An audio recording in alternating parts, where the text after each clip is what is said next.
नमस्कार, आपके साथ मेरी बात के आज के अंक में आपका बहुत स्वागत है। मैं प्रिय रंजन भारती। जन सुराज अभियान के नेता प्रशांत किशोर लगातार अपने अभियान पर हैं और उन्होंने एक बात कही है। उन्होंने कहा है कि नीतीश कुमार बिहार के मुख्यमंत्री और जदयू के राष्ट्रीय अध्यक्ष अपनी राजनीतिक जीवन की अंतिम पारी खेल रहे हैं। ये राजनीतिक उत्कर्ष का समय है और इसके बाद इनका अध्याय समाप्त होगा, यानी राजनीतिक रूप से ये समाप्त हो जाएंगे। उन्होंने एक बात और भी कही है कि इस बार लोकसभा के चुनाव में नीतीश कुमार की पार्टी जनता दल यू का प्रदर्शन 2014 की तरह होगा और ये बमुश्किल 3 से 4 सीटें ले पाएंगे। ये महत्वपूर्ण बात है कि नीतीश कुमार जो अपने राजनीतिक जीवन के चरम उत्कर्ष की बात की सीमा पर है, उनके बारे में इस तरह की भविष्यवाणी प्रशांत किशोर जैसे चुनावी रणनीतिकार कर रहे हैं। इसका अपना महत्व है, लेकिन उन बातों पर कई लोग भरोसा नहीं कर सकते हैं। लेकिन नीतीश कुमार ने जो अभी ट्रम्प कार्ड खेला है, जो दांव चला है, उस पे इंडी गठबंधन में हड़कंप है। हड़कंप की परिस्थिति उत्पन्न हो गई और उसके इजहार सामने आ रहे हैं, उसके संकेत सामने आ रहे हैं। इंडी गठबंधन के नेताओं में हड़बड़ी है और वो जल्दी से जल्दी कोई निष्कर्ष निकाल लेना चाहते हैं।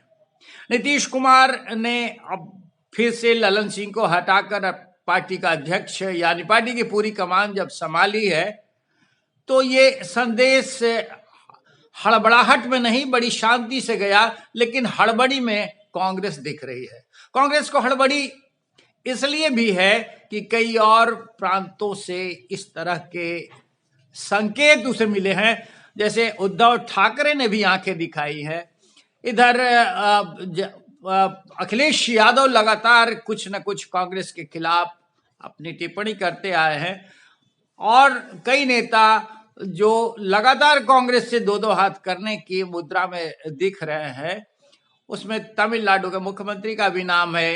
हेमंत सोरेन भी कमोबेश उसी ढर्रे पर आ रहे हैं। तो एक तरह से इंडिया गठबंधन में लेकिन खलबली सबसे ज्यादा नीतीश कुमार को लेकर है। नीतीश कुमार को कांग्रेस बना देना चाहती है आनन फानन में गठबंधन का संयोजक, और संभवतः इसीलिए कोई ऐसा पैतरा चलने की कोशिश की जा रही है कि वो पलट कर फिर दूसरी तरफ न जाए। लेकिन ये महत्वपूर्ण बात है कि इंडी गठबंधन के नेताओं में जिस तरह की हड़बड़ी और जिस तरह की बेचैनी आज दिख रही है, वो कल तक नहीं थी। और अब इस तरह की बेचैनी के आने का मतलब है कि नीतीश कुमार ने एक बड़ा संदेश दिया है। नीतीश कुमार के संदेश के साथ ही ये बेचैनी बढ़ी है। कल यानी बुधवार को वीडियो कॉन्फ्रेंसिंग के जरिए शाम 7:30 बजे से इंडी गठबंधन के सहयोगी दलों की बैठक होने वाली है। इंडी गठबंधन के सहयोगी दलों की बैठक में चाहे जो भी नतीजा निकले, लेकिन संकेत इस बात के भी मिल रहे हैं कि नीतीश कुमार यानी जदयू के राष्ट्रीय अध्यक्ष उस बैठक में शायद ही शामिल हो पाए। इसका खुलासा इस बात से भी आप कर सकते हैं कि जो मुख्यमंत्री अपने बड़े भाई राष्ट्रीय जनता दल के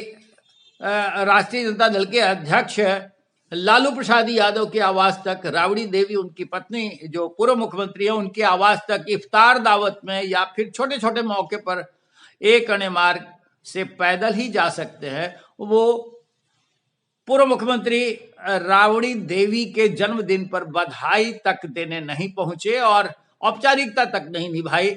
जाने की बात तो छोड़ दीजिए। अब हालांकि दोनों बिल्कुल पड़ोसी हैं, एक फरलांग भर का मामला है, वो जा सकते थे और कई बार वो पैदल टहलते हुए चले गए हैं।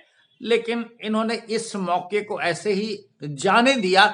ये संभव है कि कोई संदेश देना चाहते हो। मैं इसीलिए ये बात कह रहा हूं कि इंडी गठबंधन के आनन फानन में वीडियो कॉन्फ्रेंसिंग से बुलाई गई कल जो 5वीं बैठक होगी, उसमें संभव नहीं लगता है कि नीतीश कुमार शामिल हों, क्योंकि नीतीश कुमार ने पहले ही साफ संकेत दे दिए हैं। जो राष्ट्रीय जनता दल के तरफ से जनता दल यू विधायकों को तोड़ने की बात चल रही थी और जिसके लिए ललन सिंह को, यानी राजीव रंजन सिंह उर्फ ललन सिंह को इसका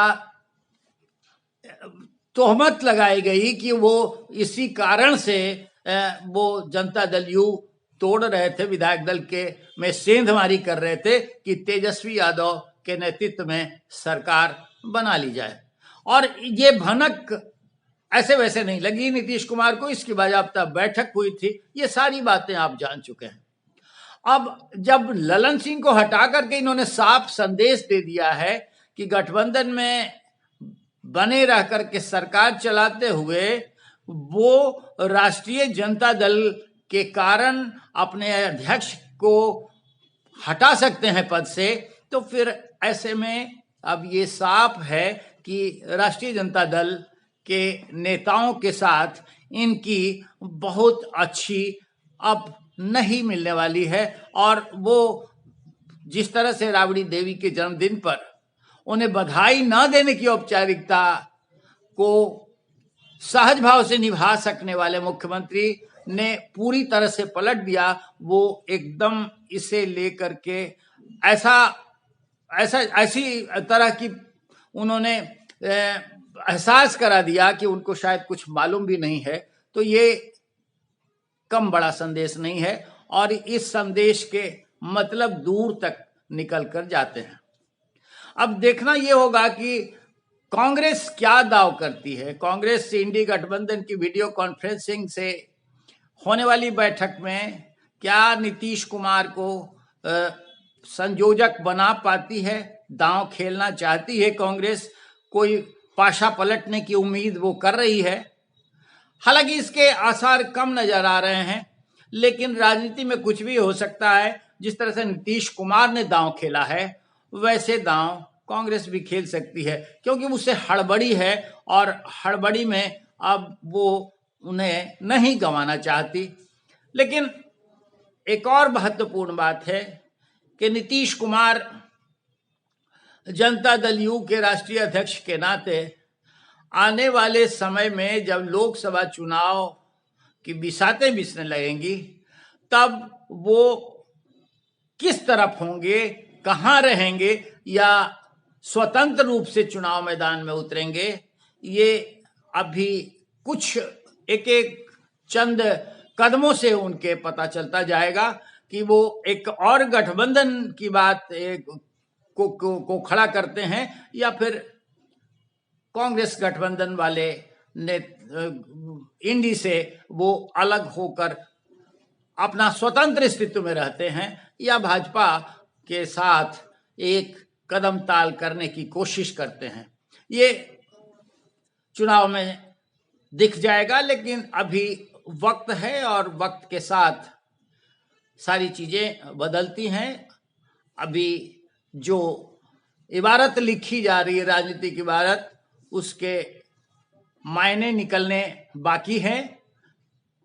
देखिए, आप इंतजार करिए, थोड़ा सब्र करना पड़ता है राजनीति के स्टेप जो चले जाते हैं उसको समझने के लिए। और जो राजनेता दांव पेच करते हैं उसकी परख के लिए इंतजार करना पड़ता है। आप इंतजार करिए और देखते रहिए। आपके साथ मेरी बात। हम आपसे निवेदन करेंगे कि हमारे वीडियोज पर आप अपनी प्रतिक्रियाएं देना ना भूलिए। हमारे इस चैनल को सब्सक्राइब कीजिए, लाइक कीजिए और बने रहिए हमारे साथ। फिर बात करते हैं आपसे किसी और विषय पर विश्लेषण करते हुए। आज के अंक में बस इतना ही। नमस्कार।